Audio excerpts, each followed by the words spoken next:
So we brought the jersey back. For you.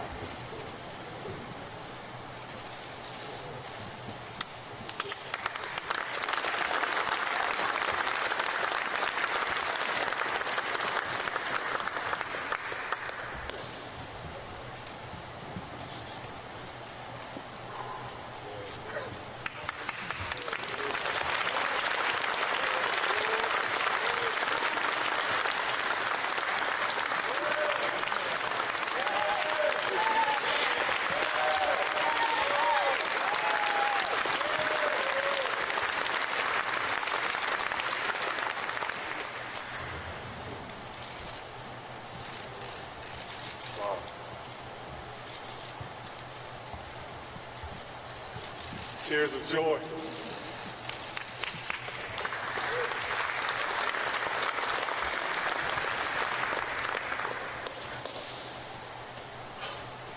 Thank you. Thank you, everyone. I said I wasn't going to cry. I guess that never happens when you're excited about something that's so special to you, that means so much.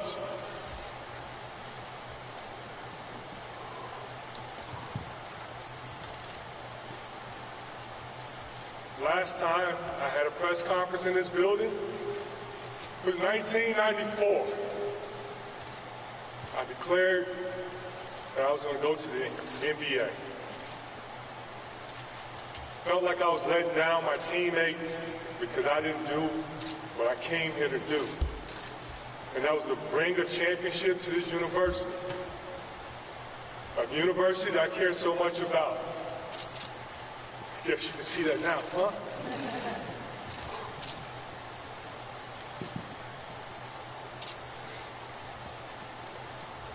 Now let's fast forward 25 years later. I'm back.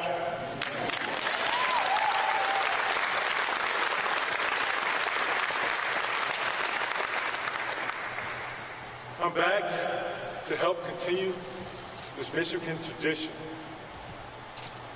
I'm back to help continue this beautiful culture that has been instilled here before me and whenever that day comes, after. My grandmother, she's so proud right now. My best friend, Lamont Juice Carter, many of you know, who's well connected and I have a close relationship with. He's so proud right now. Never thought that this day would ever come, but more importantly, I'm overjoyed for this new opportunity.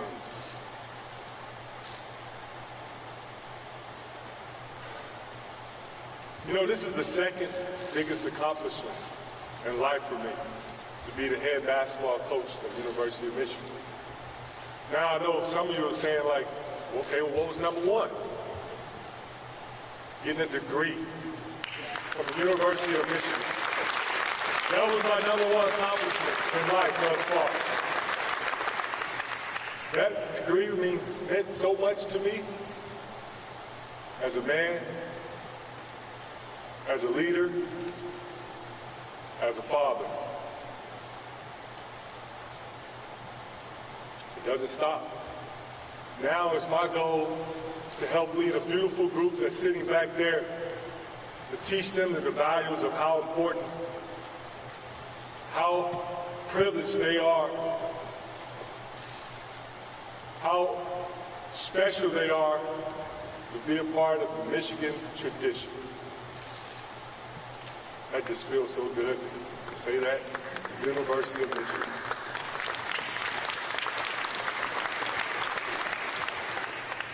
Before I go any further, all this wouldn't have been possible.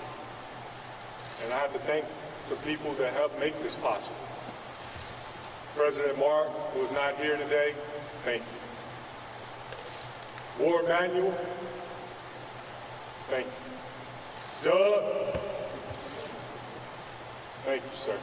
There you go. My wife, Janine, you give me your blessings. to pursue my dream job. Thank you. My kids, my boys that are here, my family members who are not here, thank you guys for supporting me.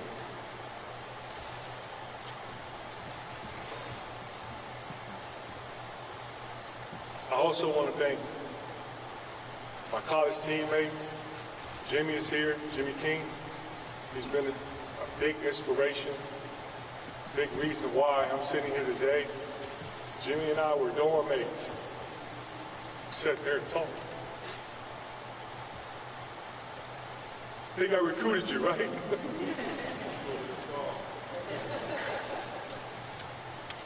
Told Jimmy I'm coming. You better come with me. So he listened. That's how the story went. Chris, Jalen, Jimmy and Ray, everyone always talk about how special those guys were. But there were other guys that I must say that had a huge impact on my success here at University of Michigan. Chris Bossert, Chip Armour, Chris Setter, Rob Pelinka, Freddie Hunter, Bobby Taylor, Maktar Injab, Michael Talley, Dugan Fife, Leon Derricks, and yes, many more. Those guys need to be recognized for everything that they have done to contribute to why I am here today. Thank you, fellas.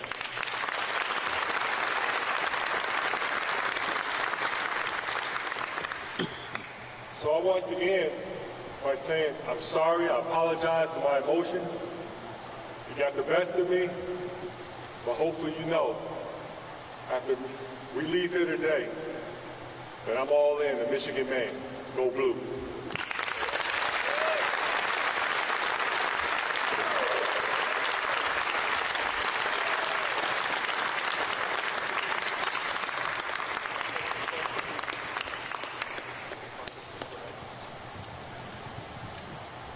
Yes, sir. Juwan, a two-part question if you can honor. Number one, when you walked off this court for the last time, did you ever envision that you would come back someday to be on this court again as a coach?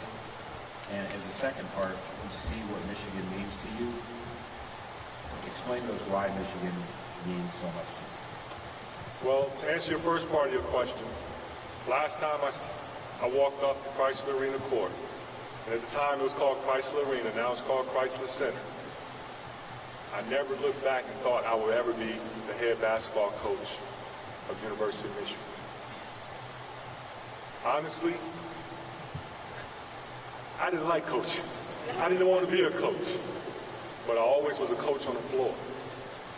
And so the passion that I have for this game, playing 19 years in the NBA, I grew to embrace teaching. Because I've always wanted, A, to be humbled by learning, but most importantly, to try to help inspire others. So my 17th year in the NBA, I started to get the itch. You know what? Coaching is my calling. The relationships that I built in the NBA, the people that I've impacted, those who impacted me, those who inspired me, said, you know what? You'll be a great coach someday. And I listened. Now I come back to coach my alma mater, and I'm so proud to have an opportunity to embrace this moment and lead some young men, not just on the court, but off the court.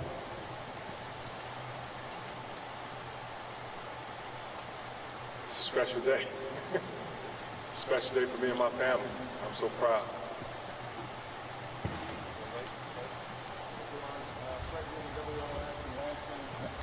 I will not forget when you used to bellow, "We're going to shock the world." And I'm wondering, 29 years later, whatever it is, you are a candidate for NBA job. Do you think your hire here outside of the Michigan Circle shocks the world at all? Tell you this, very humbled by a lot of NBA teams recognize the hard work I put in for the 6 years of coaching with the Miami Heat. When I get into something, I'm all in. I try to learn, try to grow with it, and I try to give it my best and my all.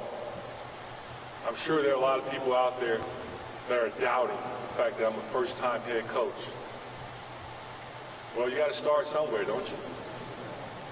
And there are going to be some moments where you're not going to always get it right.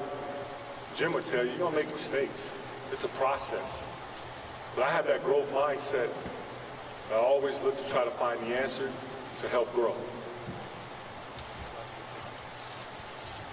Juwan, as people watch your Michigan teams, what do you want them to see? What are you going to want them to be known for? A group that fight together. It's all about team. Well-connected group that's inspired by their play. A group that enjoys each other's success. A group that is all about family. And brotherhood is everything with me. Juwan, been a lot of rumblings about your staff. When do you hope to have a staff in place, and have you made any decisions on that yet? I haven't made decisions on my staff yet. I've been talking. We're doing a lot of communication about, who are those candidates. At this moment, I'm not ready to answer that question, but working hard to make sure I get the right staff in place to help lead those young men back there. Because it's all about them. It's not about me anymore. I want to be the best coach. I want to have the best, hardest working staff to give them all the resources that they need, that they can be proud of. Coach, what were some things you talked about with Ward during your interview with him? And what was that conversation like, especially down in Miami, understanding that you'd be coming back to Ann Arbor? Well, there were no promises made. Ward and I just talked about Michigan. We also communicated about, why Michigan.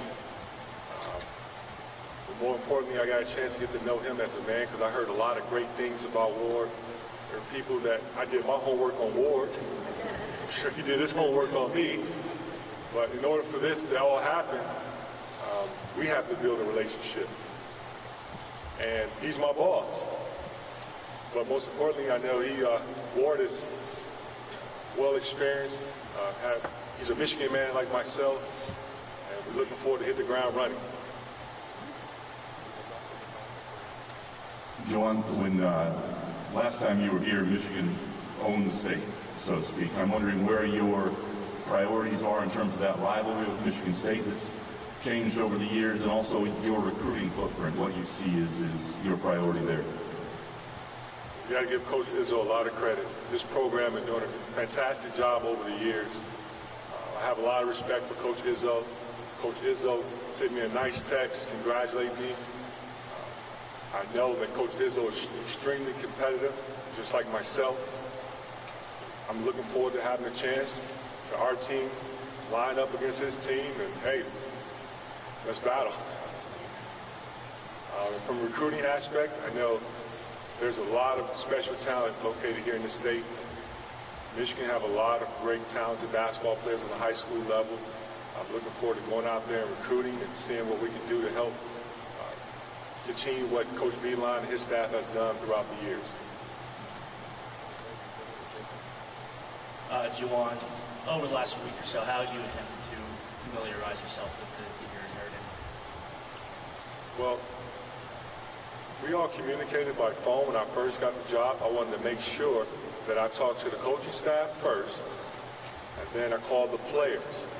I understand the players have experienced a lot these last couple of weeks, and when you have a coach that leaves and you have a new coach coming in, there are a lot of emotions that's happening right now, and that's understood why those emotions are happening at this moment.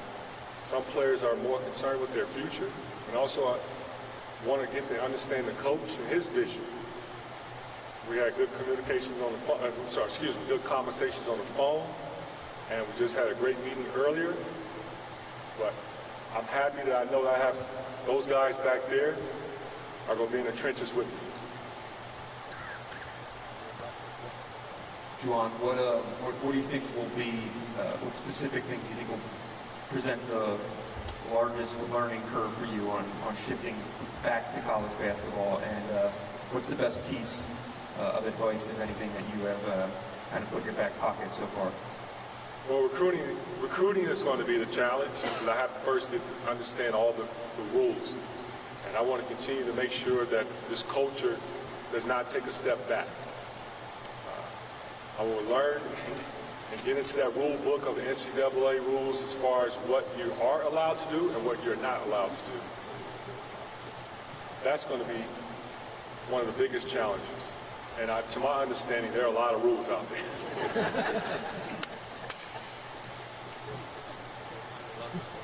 Juwan, how would you describe your coaching philosophy? Well, it still remains to be seen, fellas, right? But I can tell you this. One thing about me, I'm humble, and I don't have all the answers. We're going to try to figure out solutions together. My staff, the players will be active participants in finding the solutions. We will create this identity together, and we will have fun doing it too, fellas. Juwan, right here in front, you mentioned that outside there might be some people doubting with your lack of experience coming in. Why do you think you're ready to lead a college program? I came from a culture, the Miami Heat culture, which is a championship caliber culture, that I've sat there, learned from a guy by the name of Pat Riley. I'm sure a lot of you are familiar with. Eric Spoelstra. 3 championships, 2 championships that I was involved with, 4 straight 4 NBA straight championships. We only won 2, lost 2. But last year I was an assistant coach, sitting in that room, helping game plan, being like a sponge, learning, developing that growth mindset, preparing myself for a day like this. Now, I get the keys. Now I'll come back to a place that I call home. And it's going to be a challenge. I will be questioned. There will be doubts. There will be a lot of outside voices. But one thing I'm always going to fall back on and lean on that person night in and night out, that man up above. Trust.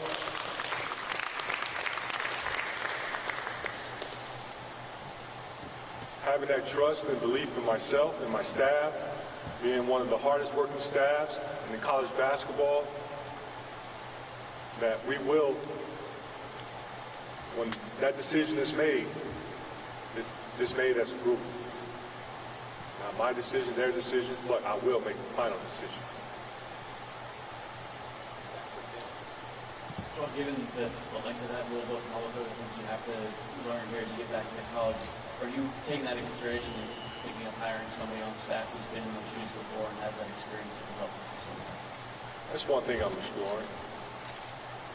One thing about me, I strategically sit down. My wife would tell you, I do a lot of thinking.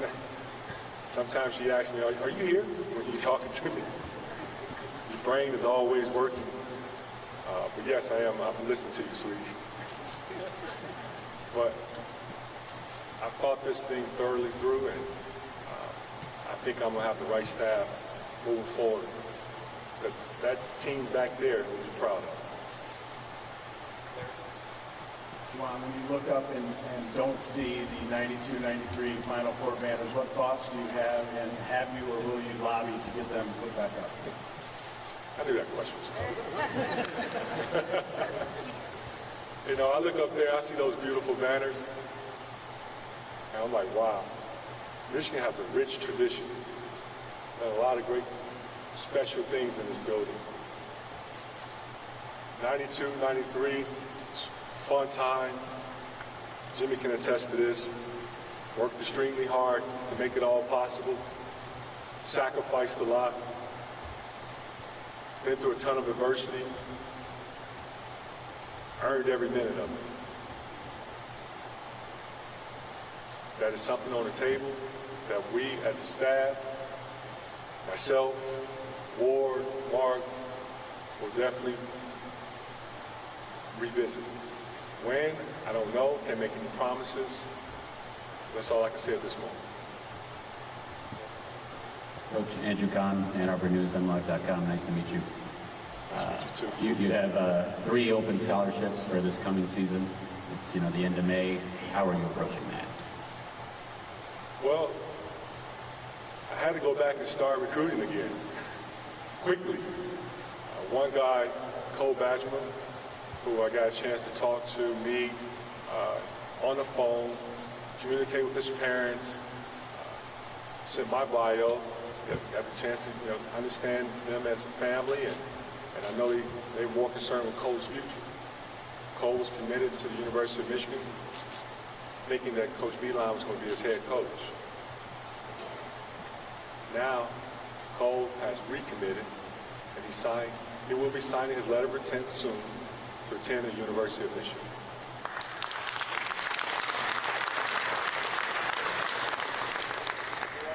Your passion for your school is obvious, but your experience in coaching has been in the NBA, and there aren't all those schools.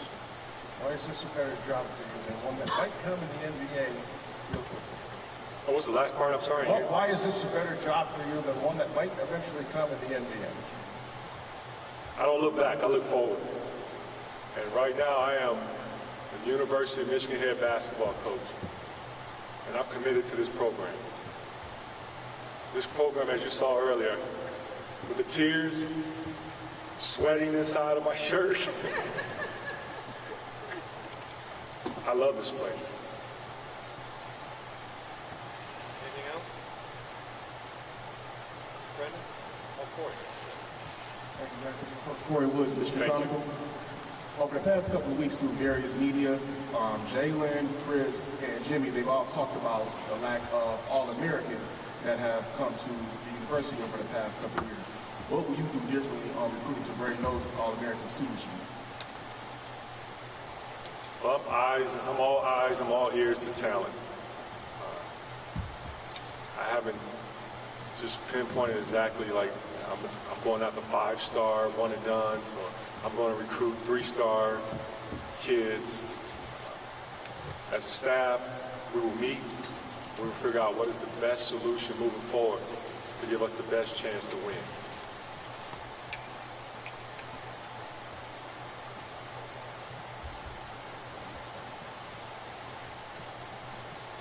When John moved on from here to Cleveland, did you know immediately that you were going to pursue this, or what was kind of your first thought on the job being available?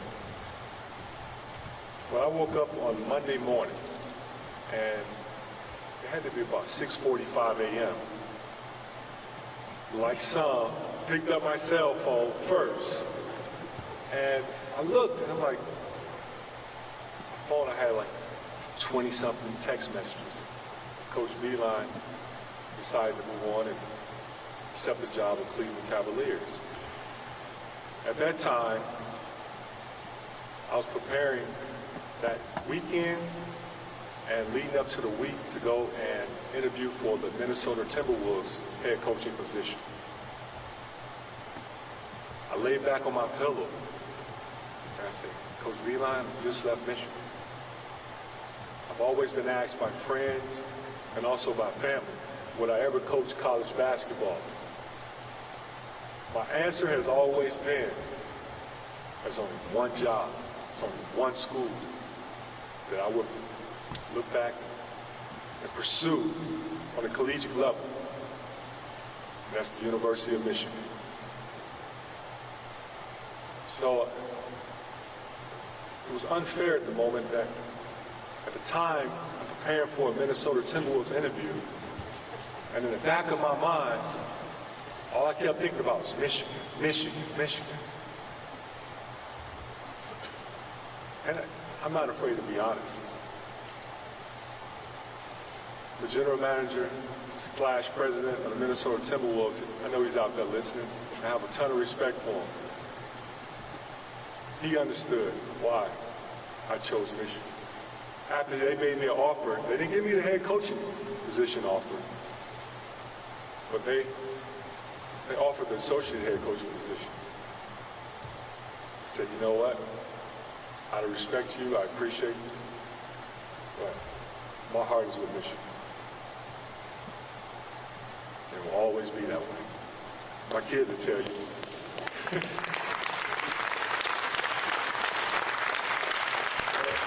Just a quick story.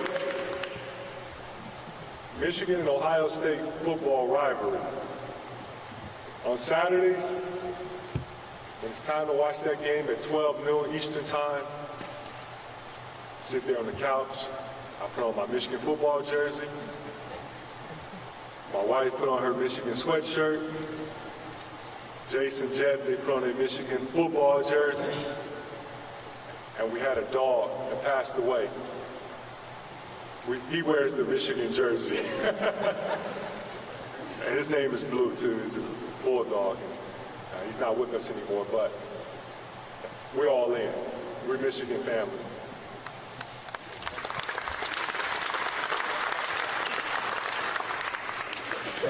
Coach, when you were, Jimmy said that you recruited him and the rest of that team.